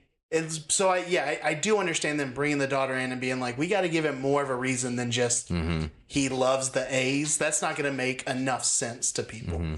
So we have to go, all right, he doesn't want to leave his family, that kind of stuff. And maybe that was a much bigger part of it than I realized, and the writers got it.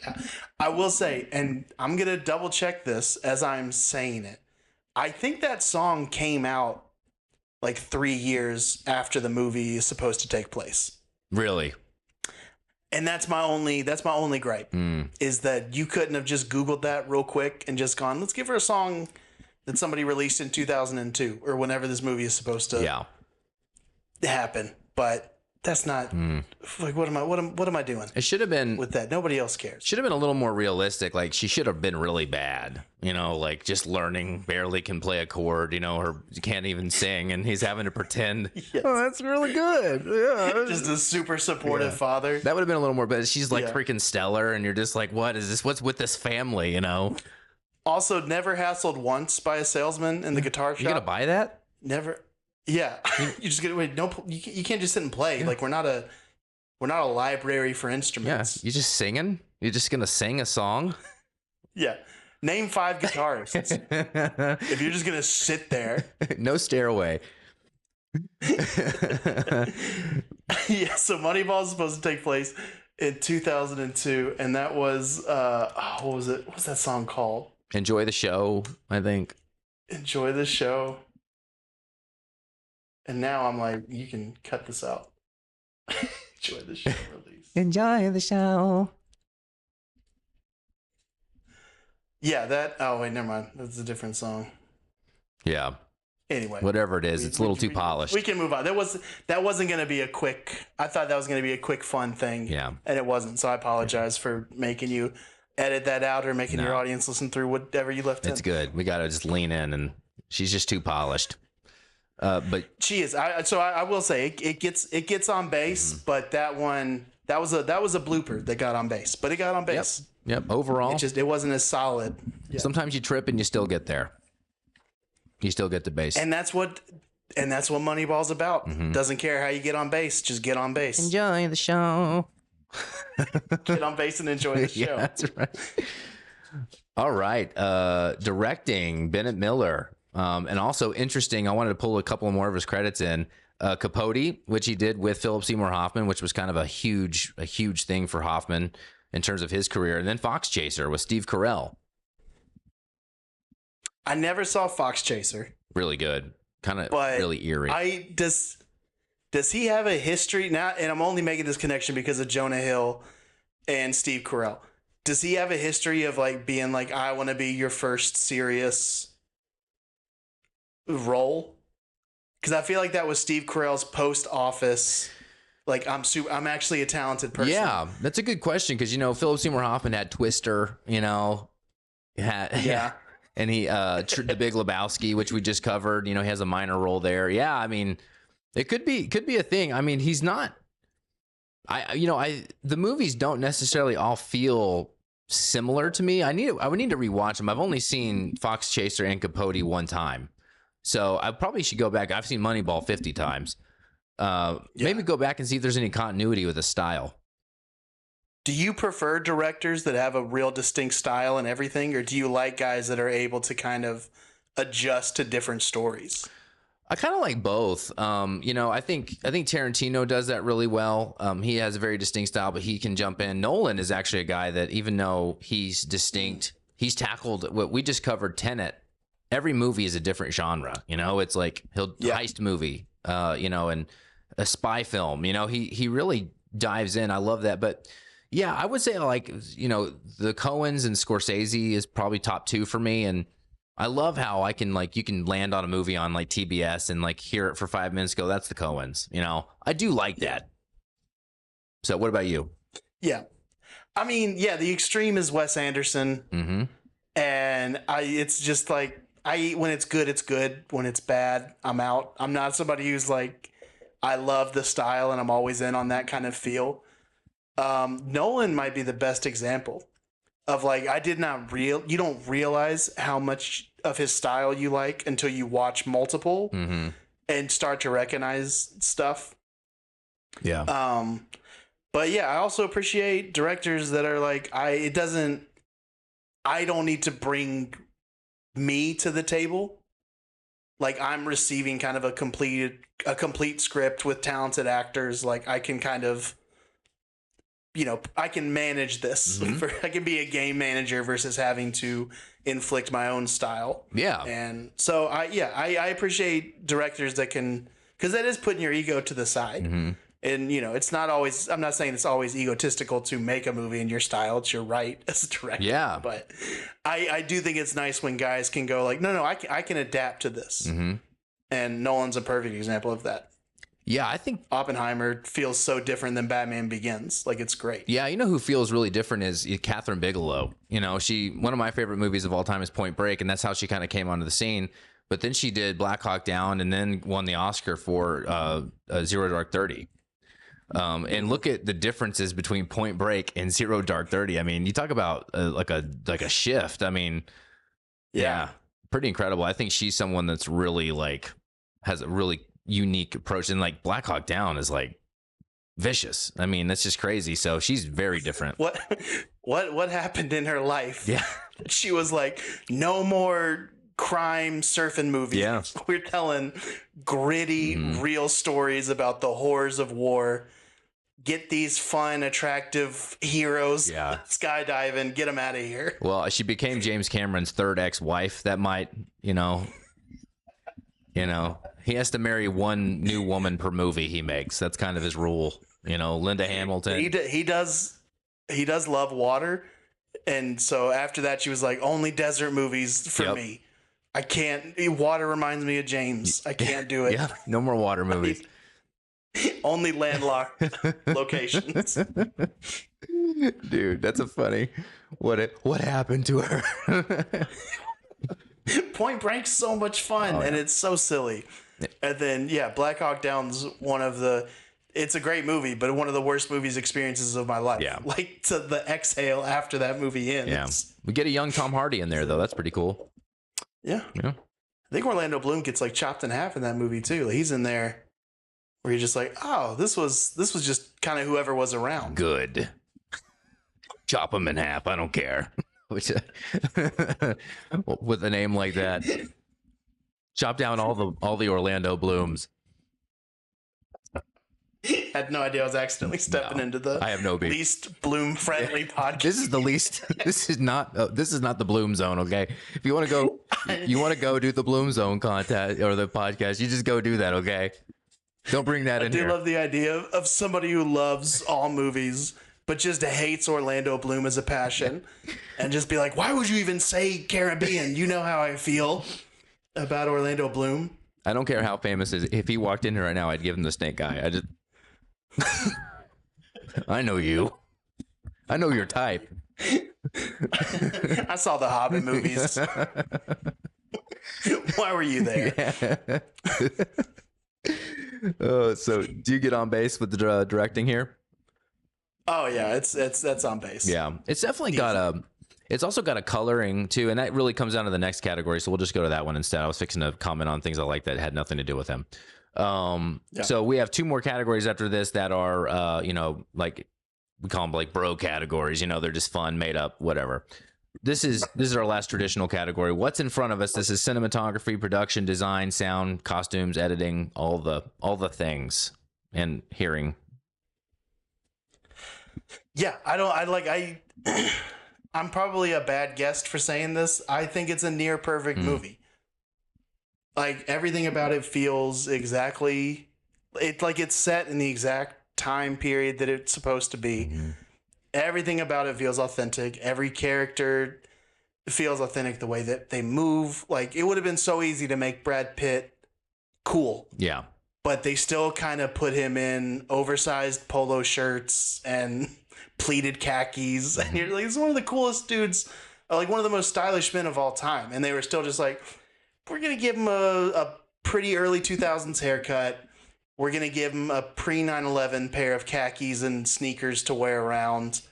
And that kind of stuff. Like, it makes you feel like the movie, you never feel like the movie loses you.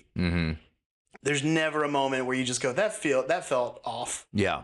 And yeah, that's part of it. The costumes, the lighting, the feeling, the soundtrack's phenomenal with the exception of the Future song. Yeah. But yeah, everything gets on base. Love it.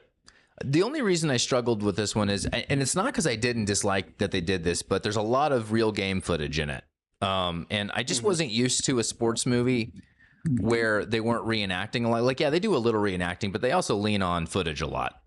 And you watch the footage, and some of them, that footage are players that you referenced earlier that don't really get a lot of love in the movie who are essential to the story, but you're seeing them in these clips, right?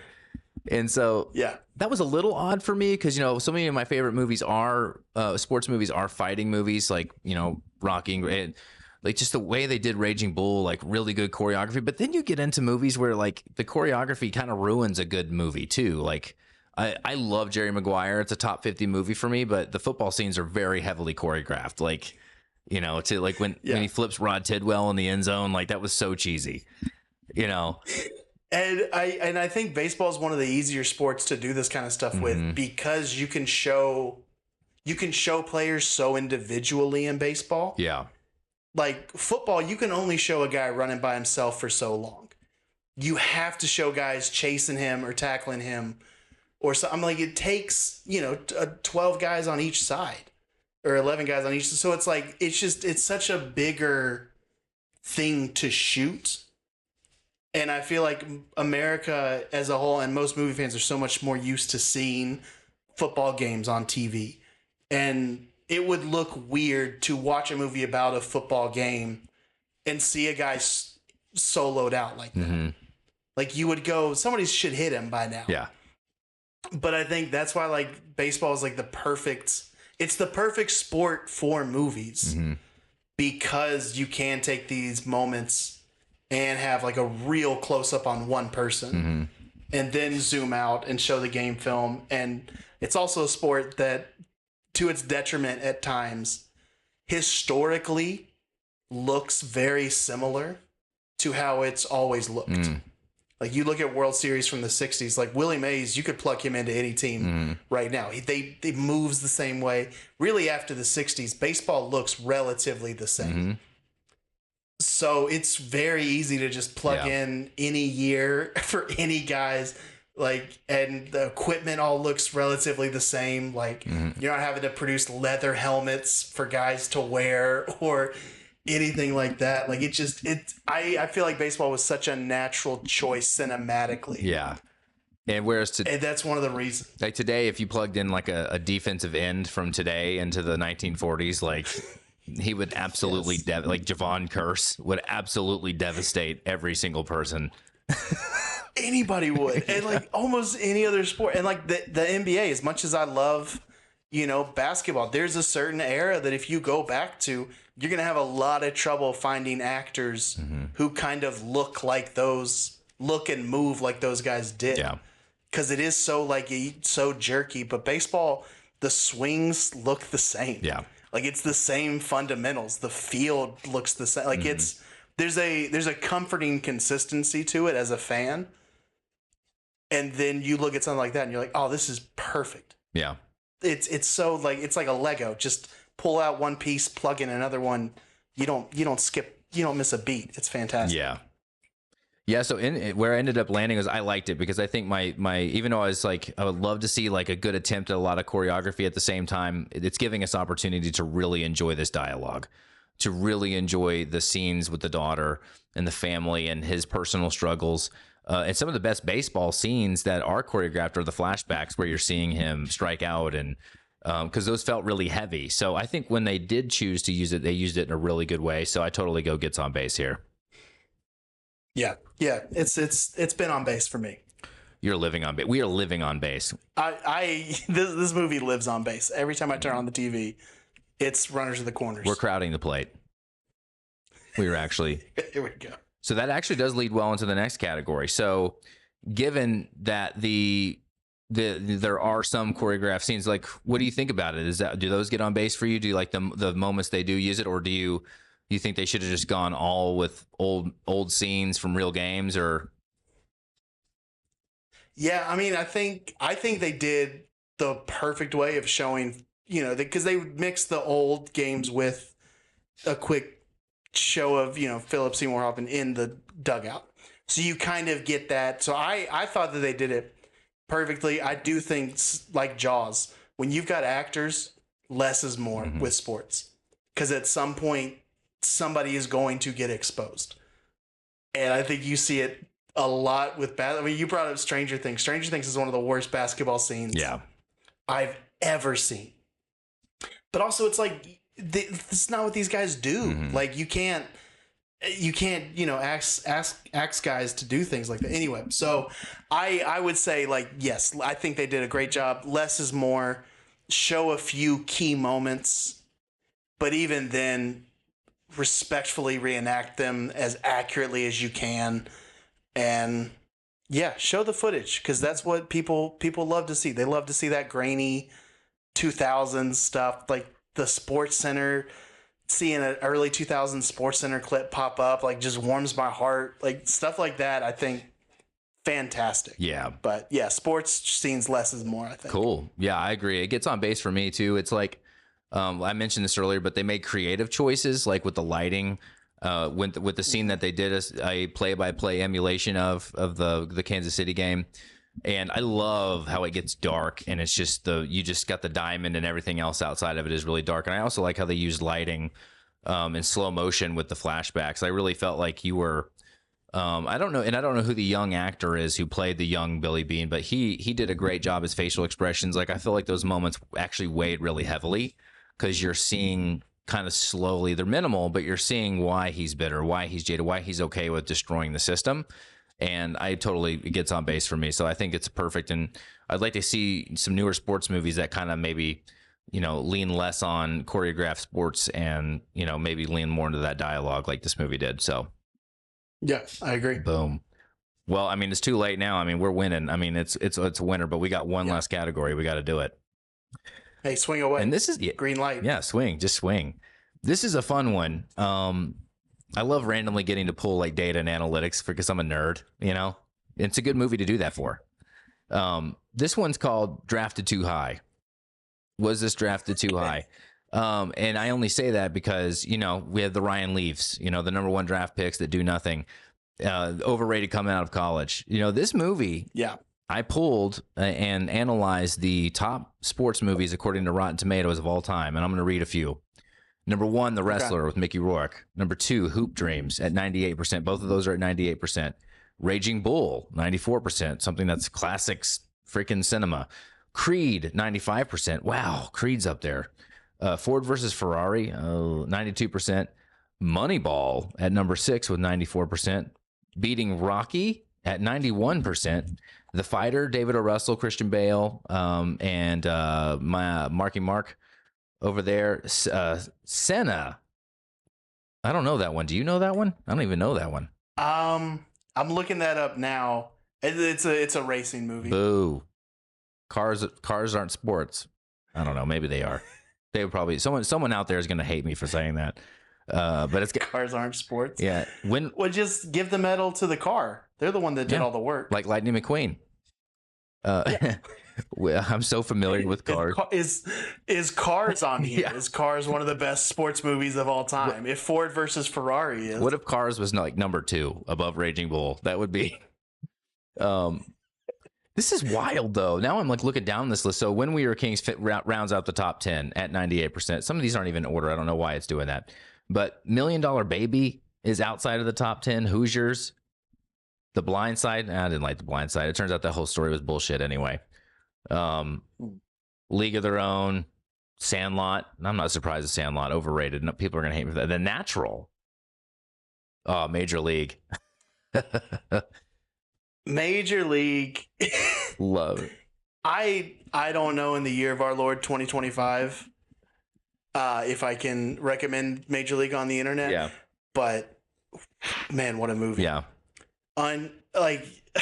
What a movie. I think it's the best Charlie Sheen performance. Easily. You forget how funny Wesley Snipes is because you're so used to him being Blade, I think. Our generation is like that was kind of his biggest thing. I mean, at least for me, was I knew him as Blade. Mm-hmm. And then to see him in this, you're like, oh no, he's fantastic. Yeah. Like this is White Man Can't Jump, funny. I can't. Yeah, Moneyball. We'll have to do a sequel with Major League. Yeah, this is pre-IRS. We do this on the Movie Wars podcast. We always got to talk about like pre-IRS Nicolas Cage, pre-IRS Wesley Snipes. You know, this is the golden era before foreclosures. This might have led to one of them. Yeah, it may have. Yeah. But look at this. Varsity Blues is 40%. We don't have to go all the way down the list, but that offends me, man. That offends me. I love Varsity Blues, but that Varsity Blues is a 40%. Yeah. What are they doing out here? Okay. Is this the tomato meter or is this the popcorn meter? This is the tomato. This is the official. This is yeah. So Cars is 74% tomato meter. Okay. So maybe that's why it's not on this list. Because if they're going to put racing movies on there, yeah, I don't know if there's a more accurate racing movie where you go, no, the car is the character. Yeah, Jackson Storm, man. I mean, he would crap all over everybody here. I do think the interesting one on this list is Dodgeball. Yeah. Because, okay, does it maybe on paper is a sports movie, but it's that nobody's ever watched that and been like, man, what a great athletic story. Yeah, great choreography where they're hitting each other in the balls. It's literally an anti-sports movie. Yeah. Like it makes fun of the people. It makes fun of athletes, essentially. Mm-hmm. Like you might as well put heavyweights on it. Yeah. So do you think 91% being clustered amongst Raging Bull, the likes of The Wrestler, I mean, is that too high? Or, I mean, I know you love it, but... I don't think this list gets on base. Yeah. So I think this list is what losing sounds like. But again, as somebody who loves Moneyball and loves baseball, I love hard, cold numbers telling me that my feelings don't matter. And that's what this list is doing. So it's like, hey, you might love this movie, but you don't love it as much as the world loves The Wrestler. Yeah. So it's 100% in my heart, but yes, I think it's far too low. And I think anybody who does not give it 100%, watch it again because you're wrong. Yeah. Go to jail. Yeah. Go to jail. Do not collect. Yeah. 200. Do not collect 200. Yeah. Do not pass go. Right to jail if you don't like Moneyball. In the dining room with a candlestick. Wrong game. Sorry. Head down that chute. Yeah. And do not climb up that ladder. Oh man, chutes and ladders, what a game. This one really messed with me because there's so many movies that I do love on here. Like Raging Bull is just I would say it's appropriately placed. I do think the choices that we've been talking about with the dialogue, with the limited choreography, I think the things that make Raging Bull, The Wrestler, and some of these other movies better, I would put Rocky. I would rate Rocky higher than Moneyball, The Fighter as well. But that's because they're fighting movies, and they do really good choreography with fighting movies. And maybe it's easier than baseball or football, but it had both. It had everything. Raging Bull had the incredible fighting to me, and it also had just the classic Scorsese dialogue. So not to turn this into a boxing podcast. Yeah. What do those movies had? Because you haven't mentioned Creed yet. Yeah. And Creed is very much what have you done for me lately, but it's already got a trilogy. I've only seen the first Creed, and I'm not a boxing fan, and I'm not a huge fan of boxing movies. But I enjoyed Creed, so I'm curious as a movie and a boxing person why that doesn't reach the pinnacle for you. Oh, I do like them. I actually do like Creed quite a bit. I've only seen each of them once.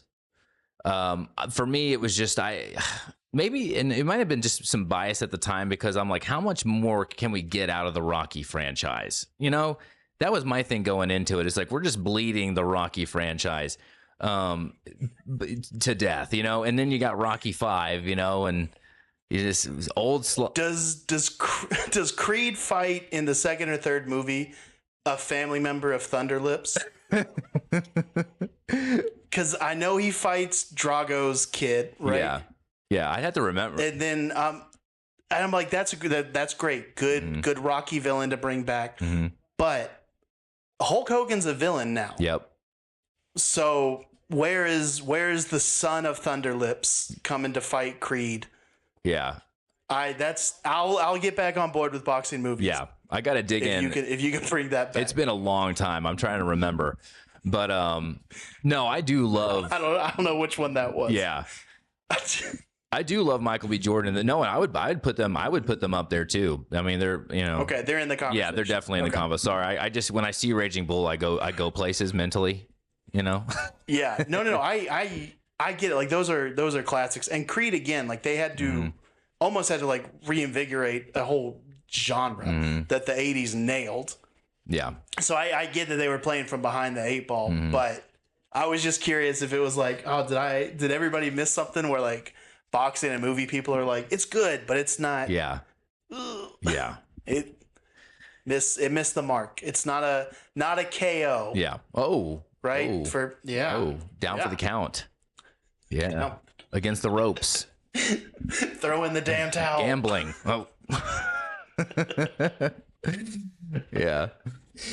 In the dining room with the candlestick. Yeah. No, but this gets on base. I think even though I would rate it down, I still think it belongs in the echelon. I don't think it was, if anything, it was, played, maybe didn't play enough college games to get a great body of work, but still got drafted from Gonzaga somehow. Yeah. I don't know if Gonzaga even has football, but and came in and was sat behind the quarterback making $200 million. That quarterback went down, and Gonzaga boy came in and moneyballed all over the place. So I went deep on sports, but no, I think it's worth it. The drama's great. I think it's in the echelon again. Not as high as Raging Bull, but definitely belongs in the same realm. So, wow. Yep. 7-0. 7-0.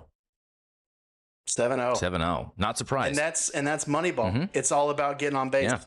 We just proved it. We just proved the theory of Moneyball. Yeah. I mean, you were crunching numbers. You had your spreadsheets. I have the production sheet. I got, man, if there's one thing that you need, it's you find the guy who took 3 tries to get through Algebra 1. I'll tell you about numbers. Yeah. I gotcha. Yeah, dude, I know. Well, that makes 2 of us. I took, my kids struggle with math, and I told them, I was like, I took introductory algebra in my junior year of college. But that's what's so funny about, especially being a sports fan, is that I hate math. Numbers confuse me to no end. And I love sports stats. Yeah. So there's something to it where you just go, if it's tangible, I like it, being able to see it versus all the hypothetical stuff. But yeah, that's what's great. I mean, this movie, think about that. I am the enemy of math. Yeah. A sworn enemy, a sworn lifelong enemy of math. And even I was able to sit down and go, hey, numbers are cool. Yeah. Same. So good for Moneyball. Wow. Made us math people. Look at that. Well, let's yeah. Math acceptor. Yeah, accepting of math. Yeah. Tolerant of math. Tolerant. I wish math intolerant was like an actual allergy, because I would have gotten a doctor's note. It'd have been amazing. I'd be dead. Yeah. It would have killed me as a child. Yeah, dude. I would have been one of those stories. Yeah. They would have named a disease after me if you could be allergic to math. That's incredible, dude. Well, man, I was so glad to have you finally on the show, and this was a blast. We got to do it again. Fantastic. Yeah, anytime. You'll be my sports guy, because it's hard to get my other crew on board with some of the sports stuff. But this was a blast, and January 17th, and they'll be probably in the week and a half after we recorded, they'll hear it. But we'll get those links out there. Make sure you check out our social. Get into our podcast description, and Nathan's one of the funniest people out there, and so if you're in the Atlanta area, also go out. Yeah, dude, amazing. Go out and check out Atlanta comedy too. If you're one of our Georgia listeners, it's totally worth it. I love going up there, man, because everyone's just so welcoming and friendly. And dude, thank you again. Have a great week, buddy. Yeah, man, thank you. I'm looking forward to this. Yeah, see you, buddy.